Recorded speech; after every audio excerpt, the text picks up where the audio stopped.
Good evening, afternoon, night, morning, whenever you find a way to watch or listen to this podcast. It's me, Omar, from the Hardware Podcast and the Between the Stripes Podcast Network, and joining me as a guest. The first time I had anyone UTEP related on this podcast. I mean, it's crazy it took so long, a year living out here in El Paso to get someone to talk about the minors, but I'm excited to have Zay Galindo, who runs a UTEP Zay account.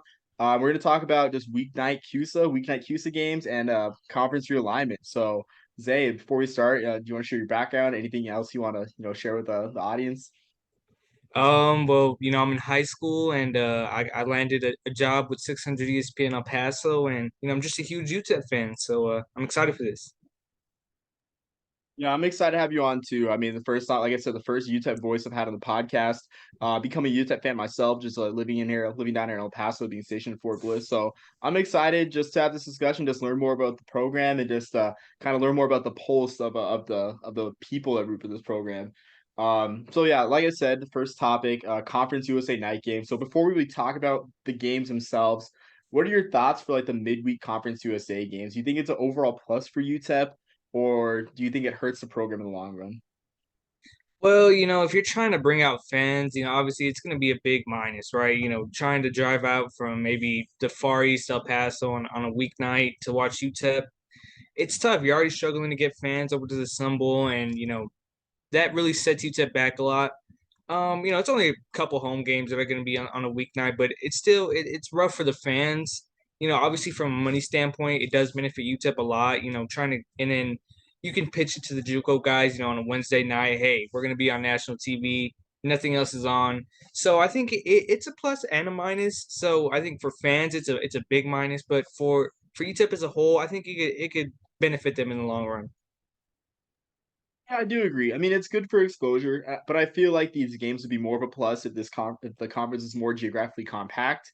I mean, you can't lie that it's going to be hard for the student athletes to make a midweek trip, and I guess it works out this year because the FIU game where they have to travel to Miami on a Wednesday night is coming off a bye week, so that definitely helps. But in other years, I'm not sure the program would be that lucky to have that happen, and that I guess that's just a side effect of a conference like Conference USA. But I do agree that the exposure is great for sure for the program, and definitely I think the payout reflected it. Where the payout per school for the new Conference USA TV deal was increased. Was doing my research today for my piece. It's up to $800,000 per school.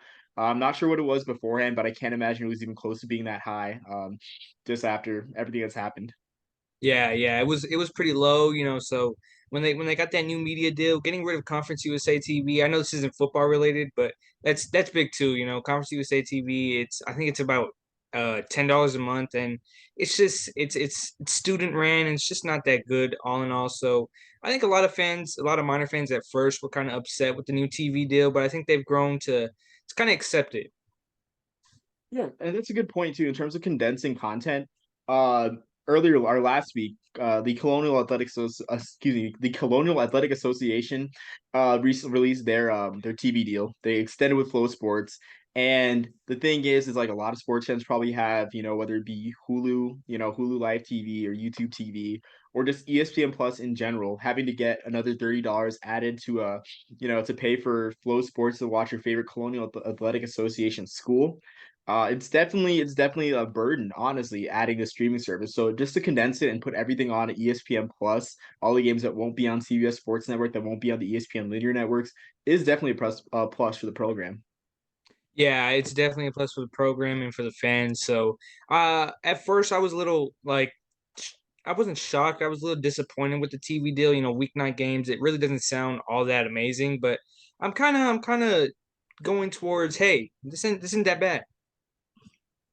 Yeah, for sure. And I mean, with the eyes of the country on a lot of these games, I mean, America's a college football hungry, nation. I mean, anytime Maction comes on or we're getting close to Maction, the countdown sort of comes. So now we have a countdown to Maction that actually has football. So again, I mean, I'm excited for it. I just hope it works out for the student athletes in the long run, just academically. Looking at the schedule. So the first game, I like a lot of people. The elephant in the room for a lot of people, a lot of UTEP and New Mexico State fans is that October 18th game, which we'll get to in a second. But I'm fascinated with the September 29th game against Louisiana Tech weeknight. against the Bulldogs. Do you think that, and at the Sun Bowl, do you think that one is kind of has some spice to it? You know, with Louisiana Tech being a longtime conference, I guess relatively longtime conference mate of UTEP and also a former WAC conference mate. Yeah, at this point, excluding NMSU, Louisiana Tech is probably the school that a lot of UTEP fans know. They've been to conference with them for a while, and with Bachmeyer going into that team, and they got the coldest Crawford, I think. They really got stacked in the transfer portal, so it's going to be a fun game. A couple years ago, that was the game that UTEP that really put UTEP on the map in that bowl eligible season when they were 4-1 at that point. They beat Louisiana Tech. That was like, hey, we got over the big dogs. Even though they weren't that good that year, it was still a big win for the program. And last year they had an absolute thriller. And I think it'll be a good game. I think it'll be a good game. I don't know how UTEP's gonna respond to that kind of air raid offense that they have over there. They kind of struggled with it last year, but I think that'll be a good way to kick off, not kick off the season. We'll see where UTEP is at that point. So yeah, I'm excited for that matchup. Yeah, I mean, I'm excited too. And again, like Louisiana Tech was pretty consistent before Skip Holtz left for the US, or sorry, before they chased off Skip Holtz and then he left for the USFL. So definitely a fascinating one on a Friday night. You know, great thing, fun things happen on Friday nights at the Sun Bowls. You saw the Boise State game, Yep. a game that I attended. Very excited for that one as well. On the elephant in the room now, the New Mexico State game, October 18th, the 100th meeting on national TV. This is probably a stage this rivalry has never gotten. Um, so I guess your initial thoughts on the battle of I-10 being played on a Wednesday night in the middle of the season.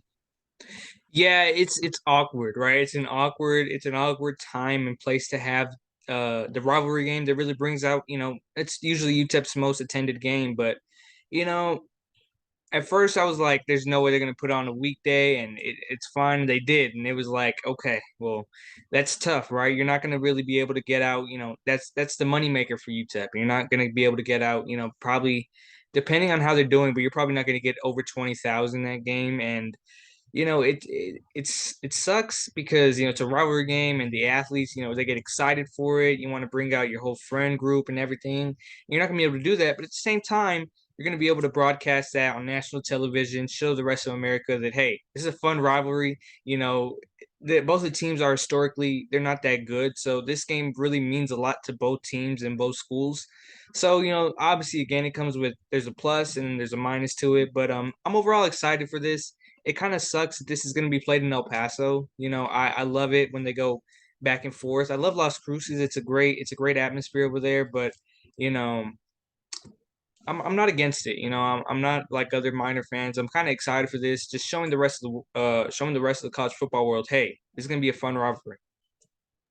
Yeah, and I totally agree. And I guess like with my next question, this is like, would you like to see the game being played, potentially, in November, late November? I think the only meeting, like as I'm looking at the Wikipedia page, the only meeting in honestly looks like the last 50 or so years. Yeah, the last, well, actually almost 60 years. The last game we played in November was that 2019 meeting, which was played the, penultimate week of the season on November 23rd, 2019. Would you like to see the rivalry game being played later on in the season, sort of get that kind of rivalry week treatment? I would. I'd love to have it played in November, Thanksgiving kind of, but at the same time when that game was played, it was during the thanks or the Christmas parade. Actually, El Paso has the Christmas parade pretty early. So it was I didn't go to that game. I didn't go there. I was at the Christmas parade, but maybe a week earlier than that, that would be great. That'd be a great time to have that game just right before rivalry week and just all around. It would be a great atmosphere in my opinion. Yeah, I mean, I have to agree. I mean, and while Thanksgiving weekend is FBS rivalry week, FCS rivalry week is a week before that. So I mean, it would be like alongside like Harvard, Yale, Lafayette, Lehigh, the Brawl, the Wild, Montana State. So definitely would be a good place for that rivalry as well. Kind of like an appetizer for rivalry week. Yeah, yeah, it would be great. It's a fun rivalry, right? Especially with NMSU, they went bowl eligible, won a bowl this year after that rough start. This is gonna be a fun one. Pavia, coming back to El Paso, last play of the game, Waller said strips him. That's definitely in the back of his mind, right? It's a rivalry game you lost, and trying to go out there and get revenge. And this modern team trying to prove themselves. So I'm excited for that game. It's probably the most anticipated one in a while. Both teams are actually going to be, they have some high expectations on them. So I'm excited for that game.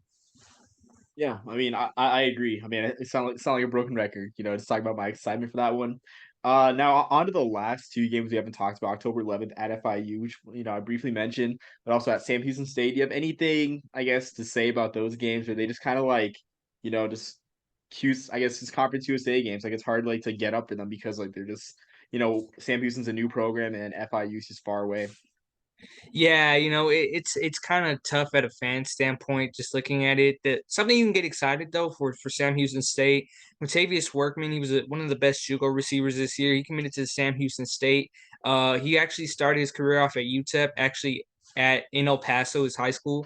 He went to Chapin, so kind of a rivalry game for him. That could excite a couple of fans, but the FIU game, it's not that exciting. As a fan, trying to get somebody to watch that or just in general, it's tough to convince them, right? It's tough to convince, a 50-year-old minor fan who was used to the BYUs and the San Diego States and stuff like that. They don't really care about Florida International. So yeah, it's not that exciting from maybe just someone who's looking at the program from the outside. But for me, I'm excited. FIU brought in a good recruiting class this year. I think it was the best in the new Conference USA. And yeah, I'm excited for that game for sure. And I mean, I will say this: like FIU does look to be on the come up. Mike McIntyre did a great turnaround job at San Jose State 10 years ago, and even at Colorado before he was fired. The 2016 Colorado team that made the Pac-12 title game. So I'm confident that McIntyre will have that team up and running in no time. It does hurt though. They lost Tyrese Chambers, who was a Bolitnikoff sleeper in 2021, struggled a bit in 2022 through no fault of his own. The quarterback play at FIU is kind of has left much to be desired at times, but yeah, I did not know about the recruiting class. I mean, I guess that state of Miami is working a little bit for FIU. Yeah, they brought in a good quarterback. I forgot his name off the top of my head, but I know that at one time he was committed to Auburn. So it's really good. They're really working that Florida pipeline, but at the same time they brought in some good high level transfers, and that's just an exciting team in Conference USA. Like you said, they're on the come up. But we'll see how they perform this year because when they came to El Paso, I was expecting it to be a closer game. I actually expected Florida International to win that one, and UTEP just came out. They dominated. So uh, it'll be an exciting game for sure. Yeah, I mean, you're right about FIU this past game. I thought it would have been closer. I mean, they did beat New Mexico State in Las Cruces last year. I was also kind of glad though that UTEP had the start that they did since it was like so cold at that game. Oh yeah, So it was. yeah, I was able to leave at halftime. I mean, I wanted to stay the whole game. My girlfriend wanted to leave, so I guess it all worked out for all parties. But you know, you mentioned BYU and San Diego State earlier, and I think that's a good segue to our next topic. In terms of conference realignment with the San Diego State and SMU, the George Kliavkov, the commissioner for the Pac-12, visited both schools. There looks like they're going to the next step in voting for admitting these schools. But today, the Pac-12's Twitter account posted kind of a subliminal message, Yeah. um, kind of a non-statement in a statement. So I guess your thoughts if San Diego State ends up leaving the Mountain West, of course, I guess how good of a candidate is UTEP to fill that hole? Well, yeah, like you said, UTEP, they could possibly fall in love with UTEP, right? Just looking at it, it works from a geographic standpoint. Obviously, it's right here. You're not really adding much of a market, right? El Paso, it's a big place, but it's not the greatest market in the world. But at the same time, you're adding Texas in a sense, and just looking at it from old conference rivalries, right? You're getting back Fresno State, you're getting back Colorado State for the Mountain West, they're looking at UTEP, they're like, but UTEP's looking at the Mountain West like, please, right? Please, that would do wonders to football attendance, basketball attendance. So the pitch that UTEP would have to make is, hey, we're on the come up. We just need a chance, but I don't know. It's gonna be tough. It'll be tough for UTEP to even try and convince the Mountain West that they're a candidate. Yeah, I mean, I do agree with that, and I think there's really two I think paths where the Mountain West adds UTEP or they just stay pat. I think UTEP is one of the only candidates there is out there at the moment. UTEP and New Mexico State, for that matter, are the only candidates out there. But I think like you look at the big sky, like Montana has said that they're staying FBS for the time being. It's kind of like the same thing with like North Dakota State. When it always comes around about North Dakota State, in the Mountain West and everything, it's like, does North Dakota State want to go FBS? I think they're in a spot that just fine, like going to the FCS title game like every year or every 2 years. So it's kind of like where the options are thin, just being a Western conference. But I don't think UTEP is a bad option, to be honest with you. And of course, like the natural rivalries, like they definitely do exist. It's just kind of awkward though. Hawaii makes things awkward. I mean, with them being a football only member, because like, if San Diego State leaves, you're at 10 full members, but 11 football members. So it's just weird. Yeah, it is weird, Hawaii and everything, but like you said, it's better than traveling to Atlanta every year or maybe somewhere, in the East America or more like the South, right? UTEP really doesn't really want to travel, to Miami every year and stuff like that. So, Hawaii is it makes things tough, but at the same time, UTEP would look past that easy in a second, in a heartbeat, right? UTEP would love to be in the Mountain West. The fans would love it. It just comes down to the fact that, hey, is the Mountain West really? Do they really want UTEP? Do they want this program? And at this point, I don't think that the UTEP would be a take for the Mountain West. Yeah, I know. We can only hope. I mean, I guess like if this adds anything to it, I'm a huge bowl guy. UTEP is a very good travel partner for two of the bowl games that the Mountain West goes to, the New Mexico Bowl, of course, and the Arizona Bowl, which they've never appeared in, which I'm pretty sure that Conference USA partnered with the Arizona Bowl in 2015 for the reason of getting UTEP to that bowl game before they couldn't fill their tie-ins in 2015. But that's a different story for another time.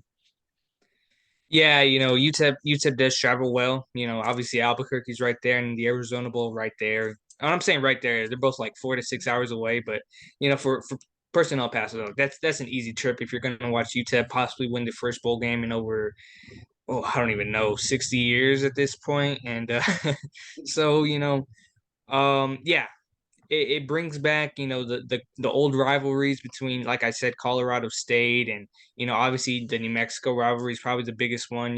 That'd be fun. And then when it comes to basketball, I think that's where they would benefit the most. I think UTEP would love to be in Mountain West as a basketball school, especially. I know they play late. They play at 9 p.m. at sometimes the Mountain West does, but that the Don Haskins Center would be filled in, night out, even if UTEP was mediocre in the Mountain West, just because they're playing, the teams that everybody grew up watching. Most of the minor fans that go to the game, they grew up watching UTEP versus um, Fresno State, UTEP versus Wyoming. They grew up watching those. So I think that's where UTEP would benefit the most. Yeah, I mean, I definitely agree. It's kind of like there's like two schools of conference realignment where it's like you're trying to, expand and like expand into markets, and then other schools where you're just trying to condense things and just get back to, your roots. So it'd be so refreshing for them to do that. And then I guess on the basketball too, it's like comparing Conference USA to the Mountain West. Like, I guess, do you think Conference USA has potential to be a I guess a consistent multi-bid conference? I mean, I'm sure a lot of people are really banking on New Mexico State, being, you know, I guess an at-large potential team, but that as the situation unfolds, Yeah. it's very hard to imagine that happening like in the near future, I guess. And then of course Western Kentucky has been on the outside looking in a couple of times, but they're more of, I guess, a lesser known commodity to the country and to I mean sure, I was gonna say like it's not really voters, but I guess it's not as they're not as like RPI and like net rating friendly, as other mid majors. Yeah. No, yeah, you're completely right. I don't think the new Conference USA will have any chance to be in a two bid league. historically Conference USA, the past couple of years, it's been a really strong conference, like really strong basketball conference. And you'd think, at some point they would have had a two bid lead, but I think it's been, the last one was in 2010 when it was Southern Miss and Memphis. That's the last time they had a two bid lead and a league, and both of those teams are gone now. So you're banking on this year to be the only time the Conference USA will be a two bid league because like you said, the whole New Mexico State situation. That's they're probably not going to be competing for a tournament spot anytime soon. And then Conference USA will be solid. It'll be a solid conference when it comes to basketball, but I don't think it'll be anywhere near a two bid league. Yeah, I mean, I agree. I think like the thing too is like mentioning Western Kentucky and New Mexico State is like they get all the spots in like in like I guess the good like beginning of the season tournaments. I know New Mexico State was in like the Myrtle Beach Invitational last year. And then Western Kentucky also too was in they were in Holiday Hoops Giving last year, and I think they were in a pretty good one this year as well as like the Asheville Championship last year. So they get good tournament spots, good opportunities to get a neutral site court to play a Big Ten, SEC, a power conference, even though it's like not, I guess, a major conference, I should say, major conference school on a neutral court away from their home court and come away with the win. So, I mean, it's just hard to see like a Kennesaw State in the same position or like, Liberty's on the rise too, but I don't think they've reached that status of like being a sort of headliner in a beginning of the season tourney where they can steal a win from those schools. Yeah, those early season tournaments, they're really fun to watch, especially for the mid majors. That's where you kind of make your statement. Hey, you're going to take down maybe a Michigan State, or you're going to take down maybe somebody from the ACC, a Clemson, and one of those teams who's kind of not subpar, but just mediocre in their conference. That boosts your net ranking and your RPI and stuff like that. So, uh, obviously those teams have the brand name to go out and maybe go to the Myrtle Beach Classic, like you said, or the Diamond Head Classic in Hawaii. UTEP competed in that a couple years ago. So yeah, the new Conference USA obviously it has Kennesaw State and Jacksonville State. They're not really the biggest brands, but it also has UTEP or NMSU, Western Kentucky. Those are not huge brands, but for the conference, they're some of the top brands in Conference USA. Yeah, I would agree. And I mean, as sad as it seems, Kennesaw State is having their best season in a while. Liberty's doing great. Jacksonville State went to the tournament last year, but it's like the name brands to get those spots in those tournaments and get RPI boosting wins. They get schools close mid majors close to the bubble. So yeah, no, go ahead. No, no, no, you're right. Like, Conference USA, the new Conference USA, as good as the teams are going to be on paper and just in general, as good as they're going to be, it doesn't have enough respect to even, sniff a two-bit league, unfortunately. Yeah, I mean, I hope that changes, but at the moment, it looks to be the truth. So, yeah, I that's all I have, Zay. Do you have anything final to add? Anything to promote before I sign off? Um, Not really, man. Just hopefully, UTEP to the Mountain West becomes a reality. That's the dream for all UTEP fans. They they'll say they love Conference USA, but I mean, they just UTEP doesn't belong in this conference. It just doesn't make any sense outside of NMSU. It'd be great. It'd be great for me to experience, for anybody to experience. Maybe a night in or week in and week out, the Stumble packing in 35,000 like it used to in the old WAC days, those Mike Price years. So we'll see what happens. We're obviously a lot of UTEP fans. We're rooting for San Diego State to get into the Pac-12, and we'll see. We'll let everything else play out. Yeah, I mean, we'll see those dominoes fall for sure. I mean, I guess as much as like as tiring as realignment is, I mean, it's always entertaining and intriguing to see like where the dominoes fall. So, that's all I got to say. Thank you again for coming on. Really excited to talk more UTEP topics in the future with you. And until next time, everyone, peace, love, and soul.